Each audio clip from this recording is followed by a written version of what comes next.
Hello everyone, welcome back to Aryan's mom. और उम्मीद करती हूँ कि आप सब हैप्पी एंड हेल्दी होंगे। तो आज मैं जिस टॉपिक पे बात करना चाहती हूँ वो हर माँ बाप के लिए, हर पेरेंट्स के लिए बहुत ही इम्पोर्टेंट है। वो है एजुकेशन अपने बच्चों का। सब चाहते हैं कि मेरे बच्चों का एजुकेशन अच्छा हो, वो अच्छे से पढ़ाई लिखाई करें और उनको अच्छा जॉब मिले। तो इसके लिए अच्छी एजुकेशन के लिए अच्छा अमाउंट भी चाहिए होता है। अगर हम यही प्लानिंग करते हैं ना, जब बच्चा छोटा है तब से हम प्लानिंग करते हैं तो आराम से वो चीज़ अचीव कर सकते हैं।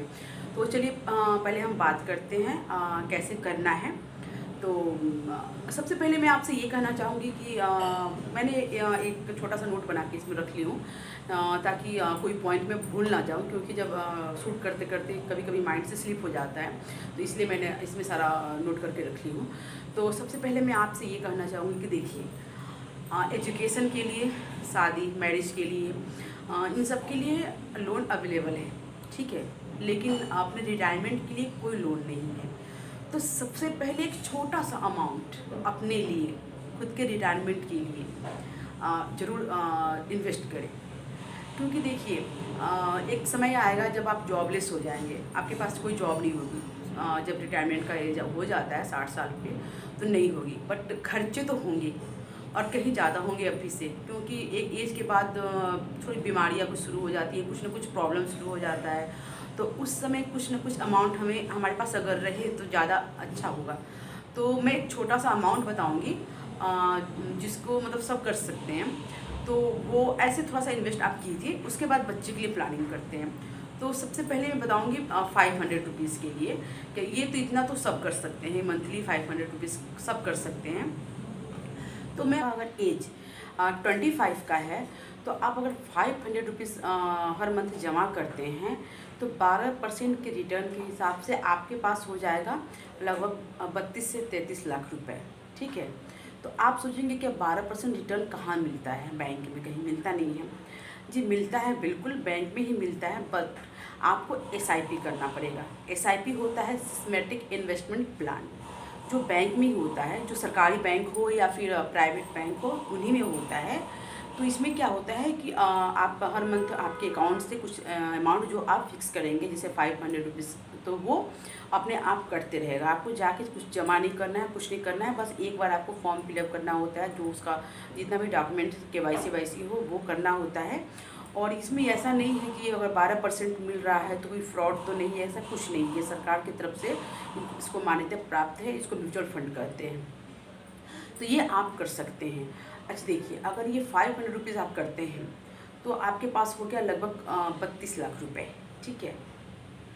तो अब क्या करेंगे, अगर आप इसमें जैसे आपके पास अमाउंट बढ़ा, कुछ इंक्रीमेंट हुआ आपके जॉब में या कुछ भी, तो आपको हर साल आप इसमें अगर 10% यानी कि 500 का 50 रुपीज़ अगर आप हर साल बढ़ाते हैं, तो वही सिर्फ 50 रुपीज़ आप हर साल बढ़ाते हैं, मतलब 10% जैसे अमाउंट जैसे होगा।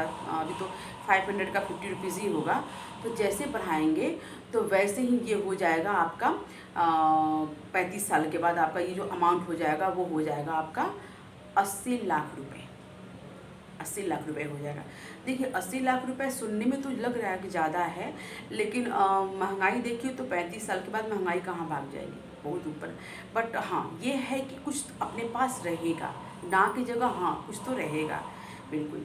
और अगर मैं बताती हूँ 5000 रुपीज़ का, कि अगर कोई 5000 करे या उससे ज़्यादा करता है या उससे कम करता है, देखिए 500 से लेके 5000 के बीच में मैं बता रही हूँ। अब इससे आप अपना अनुमान लगा सकते हैं, क्योंकि अगर मैं सब एक एक बार बताऊँगी तो बहुत लंबा वीडियो हो जाएगा। तो अगर 5000 के लिए करते हैं तो आप अगर 35 साल के लिए अगर उसको जमा करते हैं तो आपके पास हो जाएगा लगभग वही 3 करोड़ रुपए हो जाएंगे आपके पास। 3 करोड़ 3-3.25 करोड़ रुपए आपके पास हो जाएंगे। अगर उसमें आप 10% यानी कि 5000 का 500 रुपीज़ हुआ 10%, तो आप उसमें बढ़ाते हैं, हर साल इंक्रीमेंट आप करेंगे 10% का, तो आपके पास हो जाएगा 8 करोड़ रुपए, ठीक है। तो 10% हर साल बढ़ाना है। अब हर साल बढ़ाने का मतलब ये नहीं है कि 5000 है तो 500 बढ़ रहा है तो हर साल 500 बढ़ाना, नहीं। 10% यानी कि उसके अगले साल हो जाएगा आपके 5500 का 10% होगा, ओके। ऐसे कैलकुलेट करते हैं उसको। तो आपके पास हो जाएगा 8 करोड़ रुपीज़, 8 करोड़ रुपए हो जाएगा आपके पास। तो ये अमाउंट कम नहीं है, सही है, कुछ तो रहेगा अपने पास। ठीक है, तो ये तो हो गई अपनी बात। और एसआईपी के थ्रू करेंगे, इसमें कोई ऐसा नहीं है कोई फ्रॉड हो जाएगा। आपके जिस अकाउंट से पैसे कटेंगे उसी अकाउंट में पैसे आएंगे। ऐसा कोई है नहीं कि कोई अपने अकाउंट में ट्रांसफ़र कर लेगा या कुछ, ऐसा नहीं है। जब तक आप अकाउंट अपना चेंज करने का एप्लीकेशन नहीं देंगे, वेरिफिकेशन नहीं होगा, आपके मोबाइल पर मैसेज आएगा, आपको साइन करना पड़ेगा, सब कुछ करना पड़ेगा, तब जाके आपका अकाउंट चेंज होता है। इतना इजी नहीं है कि आपके साथ कोई कुछ गलत कर सकता है। अब बात करते हैं बच्चों का। तो देखिए, अब मैं एक चीज़ बताती हूँ कि देखिए, अगर हम बिना प्लानिंग का कुछ करते हैं ना, जैसे हम 5,000 रुपये लेके मार्केट चले गए सामान खरीदने के लिए किचन का, और हमने देखा नहीं कि हमारे घर में क्या क्या है क्या क्या नहीं है, कुछ भी उठा कर लेकर आते हैं, कुछ भी लेकर आ गए, चलो जो दिखाई दिया, लेकिन घर में आकर देखते हैं कि चलो जो सामान था वो तो हम लेकर आ गए, ऑलरेडी पहले से पड़ा हुआ है, और जो ख़त्म होने वाला है या हो गया है वो हम लिए नहीं। तो क्या करेंगे, इससे अच्छा बेटर होता है कि हम एक क्या करते हैं, किचन का एक सामान का लिस्ट बनाते हैं, तब मार्केट जाते हैं, तो उतने पैसे में सारे सामान आ जाते हैं जो जो हमें चाहिए होता है। वैसी प्लानिंग करता है, बच्चों के फ्यूचर के लिए प्लानिंग करना है। तो अगर आपका बच्चा 1 साल का है और 1 साल का बच्चा है और उसके लिए आप अगर 500 रुपये इन्वेस्ट कर रहे हैं, अमाउंट में छोटा रख रही हूँ क्योंकि जिसको मतलब अमाउंट जिसका कम होगा वो भी कर सकता है, ऐसा नहीं है कि मतलब ज़्यादा लोगों के लिए ये करती हूँ। तो 500 की बात कर रही थी मैं। तो अगर आप करते हैं और 12% रिटर्न 15 साल के लिए अगर आप करते हैं तो आपके पास हो जाएगा 2,00,000 समथिंग रुपए हो जाएंगे, 2,49,000 रुपये आपके पास हो जाएंगे। अच्छा, अगर उसी में आप 10% बढ़ाते हैं, हर साल 10% इंक्रीमेंट कर देते हैं, तो आपके पास लगभग हो जाएगा 4,20,000 रुपये। ठीक है, और आपके पास जैसे भगवान ने चाहा जितने अमाउंट आपके पास बढ़े तो आप इन्वेस्ट करते जाइए। देखिए, प्लानिंग करेंगे तो आपके अपने मन को नहीं मारना पड़ता है। माँ बाप क्या करते हैं, कुछ कुछ इच्छाओं को दबा देते हैं कि चल बच्चे के लिए करते हैं, बच्चों के लिए एजुकेशन का ज़रूरी है, तो हम अपने मन को मार देते हैं, अपने मन को कहते हैं चल ठीक है कोई बात नहीं, रहने देते हैं, बच्चे के लिए पैसा जमा कर लेते हैं। लेकिन अगर आप प्लानिंग करेंगे ना, तो आपके पास, अब चाहे आपकी आमदनी जितनी भी हो, अगर प्लानिंग से चलेंगे ना तो उसमें आप अच्छे से हर चीज़ को हैंडल कर सकते हैं। लेकिन अगर प्लानिंग सही नहीं होगी तो आप चाहे लाखों कमाएं, अगर प्लानिंग सही नहीं है तो आप कुछ ना सही से इन्वेस्ट कर पाएंगे और ना कुछ बचा पाएंगे ना कुछ कर पाएंगे। तो प्लानिंग बहुत ज़रूरी है। तो आप 10% हर साल बढ़ाइए, और क्योंकि इंक्रीमेंट तो होते रहता है जॉब में, तो जाहिर सी बात है आप आराम से बढ़ा सकते हैं। 10% कोई बड़ी बात नहीं होगी हर साल बढ़ाने के लिए, हर महीना नहीं बोल रही, हर साल बता रही हूँ। अच्छा, और मैं बता रही हूँ अगर 5,000 की बात कर रही हूँ, तो अगर 5,000 रुपये आप करते हैं तो आपके पास लगभग वही हो जाएगा, लगभग 25 लाख रुपए हो जाएंगे आपके पास। तो आपके पास अगर 25 लाख रुपए हो जाता है, अगर उसमें इंक्रीमेंट करते हैं 10% का तो हर साल, तो आपके पास वही अमाउंट बढ़ के हो जाएगा 42 लाख रुपये। ठीक है, 42 लाख रुपए हो जाएगा। अच्छा, अगर मैं एक बात आपको बता दूं कि अगर आप टॉपअप नहीं करते हैं, टॉपअप मीन्स मतलब हर साल आप 10% नहीं बढ़ाते हैं, तो इस 42 लाख रुपए को आपको पाने के लिए 19 साल लग जाएंगे, 15 की जगह। ठीक है, और वही आप बढ़ाते हैं तो आप आराम से आप उसको मतलब 15 साल में 10% के हिसाब से आप कर सकते हैं। तो देखिए, प्लानिंग करेंगे तो हर चीज़ अचीव हो जाएगा, और आप अपना भी शौक़ पूरा कर सकते हैं, अपने लिए भी कुछ सोच सकते हैं कि मतलब चलो ठीक है कहीं घूमना ही हो गया है, या कुछ अच्छा कुछ जो भी आपकी इच्छाएं हैं वो भी पूरा हो सकता है, और साथ साथ में बच्चों के लिए भी हो सकता है। बट अपने पर थोड़ा सा ध्यान दीजिएगा, रिटायरमेंट के लिए ज़रूर कुछ ना कुछ अमाउंट को जमा कीजिए, और एसआईपी के थ्रू ही कीजिए। एसआईपी का मतलब होता है सिस्टमेटिक इन्वेस्टमेंट प्लान। इसका मतलब होता है कि एक छोटा सा अमाउंट, चाहे बड़ा अमाउंट हो, आपके पास जितना हो, ये नहीं मैं बोलूँगी कि आप इतना जमा करो, बिल्कुल नहीं कहूँगी, क्योंकि हर आदमी का अपना अपना बजट होता है, अपने बजट के हिसाब से करना है। तो आप अपने बजट के हिसाब से कीजिए और स्टार्ट कीजिए, और जैसे जैसे आपके पास पैसे आते हैं, देखिए ऐसा नहीं ये तो मंथली हमने बोल दिया कि हर महीना एक डेट होगा, हर डेट पे आपका अमाउंट कटेगा, जो आप डेट देंगे ये आप पे डिपेंड करता है, आप कौन सा डेट चूज़ करते हैं तो अमाउंट कटेगा। ठीक है, अगर आपके पास बाई चांस कुछ बोनस के पैसे आ गए, बोनस या कुछ भी पैसे आपके पास आ गए, तो आप लमसम भी उसमें इन्वेस्ट कर सकते हैं। आपके पास पैसे आ जाते हैं कुछ तो आप लमसम भी उसी SIP का जो आपने स्टार्ट किया है म्यूचुअल फंड, उसमें आप इन्वेस्ट कर सकते हैं, उससे कोई दिक्कत नहीं है और अच्छा ग्रो करने लगेगा। अब मैं तो 10% बढ़ा रही हूँ, भगवान करे कि अगर आपके पास इससे भी ज़्यादा आप अमाउंट इंक्रीज़ कर सकते हैं, बढ़ा सकते हैं परसेंटेज में। जैसे आपका जैसे जॉब हो सकता है, आपको और अच्छी जॉब मिल जाए या फिर आपके पास अच्छा इंक्रीमेंट आ जाए तो आप 15% 20% बढ़ाएँ, तो ये चीज़ और ज़्यादा अमाउंट बड़ा हो जाएगा। और आप 15 साल के लिए मैं इसलिए बोल रही हूँ क्योंकि उसके बाद हायर एजुकेशन के लिए बच्चों को ज़रूरत पड़ता है, तो पहले इतना तो कर लेंगे तो आपका आराम से हो जाएगा, कोई दिक्कत नहीं होगी। तो मैं यही बोल रही थी कि आप इस चीज़ को आप ऐसे स्टार्ट कर सकते हैं।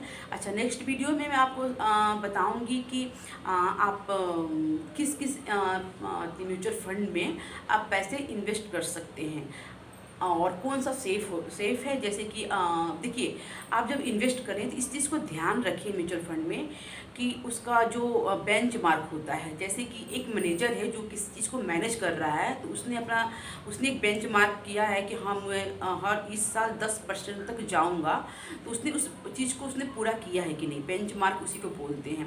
वो अपने लेवल से ऊपर जा रहा है या नीचे जा रहा है, ये चेक करना जरूरी होता है। कम से कम 5 साल का आप उसका रिटर्न देखिए। ऐसा नहीं हो कि 1 साल 2 साल का रिटर्न देख रहे हैं और अच्छा रिटर्न है तो इन्वेस्ट करना है, बिल्कुल नहीं करना है।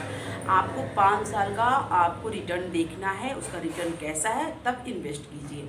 और मैं आपसे इसमें डिटेल से बताऊंगी, डिटेल पूरा दूंगी कि कौन सा म्यूचुअल फंड अच्छा है और किसमें। देखिए, ऐसा नहीं है कि बच्चा है तो बच्चे के नाम पर कोई प्लान हो उसमें इन्वेस्ट करना है।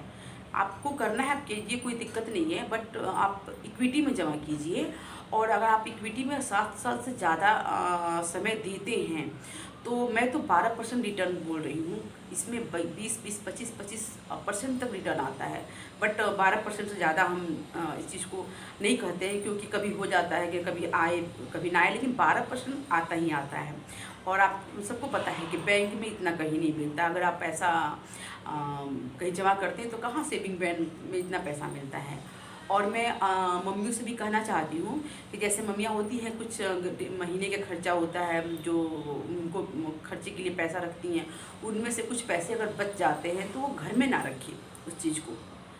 उसको आप भी SIP कर सकते हैं या फिर एक छोटा सा आप म्यूचुअल फंड का एक छोटा सा एक क्या बोलते हैं अकाउंट खोल लें और उसमें होता है एक डेट फंड होता है, तो उसमें आप पैसे जमा कर सकते हैं। उसमें भी 7 से 8% रिटर्न मिलता है, अच्छा रिटर्न मिल जाता है। तो आप उसमें रखिए और आप जब चाहें तो आप निकाल सकते हैं। ऐसा नहीं है कि हम निकालेंगे तो कोई चार्जेस कटते हैं, कुछ नहीं होता है। और आपके पास जब आए, ऐसा नहीं है कि आपको मंथली जमा करना है। आपके पास अगर कभी 1000 रुपये हो गए, कभी 2000 हो गए, कभी 500 हो गए, कभी 700, जो आपके पास जो भी अमाउंट हो, मैं छोटा अमाउंट ही बता रही हूँ क्योंकि मतलब ऐसा ना लगे कि बड़े अमाउंट बता रही हैं तो वो ठीक नहीं लगता है। तो आपके पास जो अमाउंट हो आप उसमें जमा कर सकते हैं और आपको जब चाहे तब निकाल सकते हैं। घर में रखने से कोई उसका तो फ़ायदा मिलेगा नहीं। अगर उसमें हम रखते हैं तो हमें कुछ ना कुछ बेनिफिट हो जाता है। तो और मैं आपको फिर उसके बाद एक वीडियो और बनाऊंगी जिसमें आपको मैं पूरा डिटेल से बताऊंगी कि अगर आप अपने बच्चे को कौन सा कोर्स कराना चाहते हैं तो उसका अभी कितना खर्चा आ रहा है, और उसके बाद महंगाई के हिसाब से जब आपका बच्चे का एज हो जाएगा हायर एजुकेशन का, तो उस समय उसकी महंगाई के हिसाब से कितना खर्चा आएगा और आपको कितना उसके लिए इन्वेस्ट करना चाहिए। इस पे एक और वीडियो में डिटेल से बताऊंगी।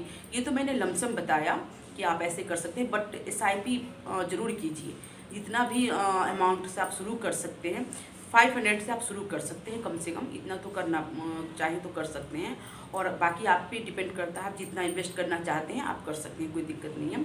बस ये है कि थोड़ा प्लानिंग कर लेंगे तो लाइफ थोड़ा स्मूथ चलता है, और ना प्लानिंग करके चलो तो दिक्कत तो होगी। तो सबसे अच्छा है कि हम एक दिन बैठ कर देखिए कि आपका मंथली बजट क्या है, आप क्या खर्च घर में हो रहा है, और आपकी सैलरी क्या है, और आप कितने पैसे आप इन्वेस्ट कर सकते हैं। बस ध्यान रखिएगा कि कम से कम 2 से 3 महीने का आपका इमरजेंसी फंड, यानी कि कभी कुछ ऐसा हो गया, अभी देखिए जैसे कोरोना महामारी आ गई, कितने लोगों का जॉब चला गया। कुछ इमरजेंसी फंड रखने से ये होता है कि कुछ दिन आपको जब तक जॉब नहीं मिलता है तब तक आपकी लाइफ थोड़ी स्मूथ चलती है। तो इसलिए इमरजेंसी के फ़ंड ज़रूर रखना चाहिए। 2 से 3 महीने का इमरजेंसी फ़ंड आपके पास होना चाहिए।